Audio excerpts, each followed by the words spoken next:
Hello बच्चों, नमस्कार। आज हम पर्यायवाची शब्द, अनेकार्थी शब्द, भाववाचक संज्ञाएं, मुहावरों के बारे में पढ़ेंगे। तो सबसे पहले पर्यायवाची शब्द। जीवन में हम अवसर के अनुकूल वस्त्र धारण करते हैं, भोजन करते हैं तथा व्यवहार करते हैं। शब्द हमारी भाषा के आभूषण है और अलंकार है। इसलिए भाषा की सुंदरता शब्दों की सुंदरता पर निर्भर करती है। एक अर्थ के लिए प्रयोग होने वाले अनेक शब्दों को पर्यायवाची या समान अर्थ वाले शब्द कहा जाता है। अवसर के अनुकूल शब्दों का चयन करने से भाषा प्रभावशाली होती है। इसके लिए पर्यायवाची शब्द उपयोगी होते हैं, जैसे आकाश। इसके लिए हम गगन, व्योम, नभ, अंबर इन शब्दों का भी प्रयोग कर सकते हैं।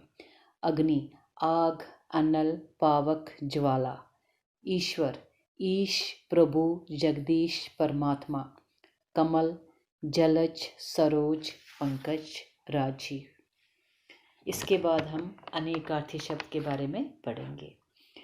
कुछ शब्द भिन्न भिन्न संदर्भों में प्रयोग के अनुसार भिन्न भिन्न अर्थ देते हैं। इस प्रकार के शब्दों को अनेकार्थी शब्द कहा जाता है। जैसे तीर शब्द के दो अर्थ हैं, जो अलग अलग संदर्भों में प्रयोग करने पर ही स्पष्ट होते हैं। जैसे पहला जो वाक्य है, पहला जो संदर्भ है, उसने धनुष से तीर चलाया, तो यहाँ पर तीर का अर्थ वान है। दूसरा, नदी के तीर पर कुछ बगुले बैठे हैं, तो यहाँ पर तीर का अर्थ जो है वो किनारा है। तो दोनों संदर्भों में तीर का अर्थ जो है वो अलग अलग हो जाता है। इस प्रकार के कुछ अनेकार्थी शब्दों के उदाहरण अग्रलिखित है। अर्थ, धन, प्रयोजन, हेतु।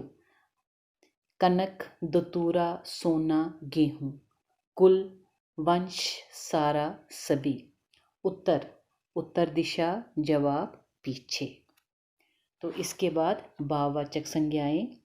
भाववाचक संज्ञाएं मूल शब्द नहीं होती है।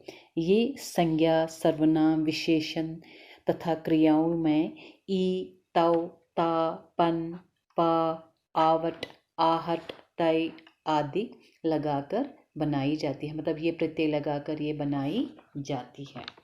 जैसे लंबा प्रत्यय लगाओ ई, तो बन जाएगा भाववाचक संज्ञा लंबाई। प्रभु, तव, प्रभुतव। पशु, ता, पशुता। तीखापन, तीखापन। मोटा, पा, मोटापा। थकना, आवट, थकावट।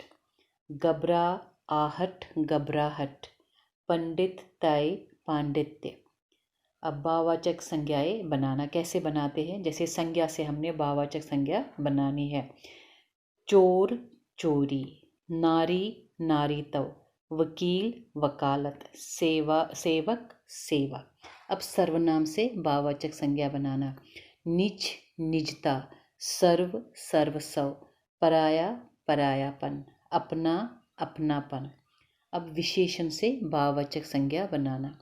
सुंदर, सुंदरता। अच्छा, अच्छाई। सुगम, सुगमता।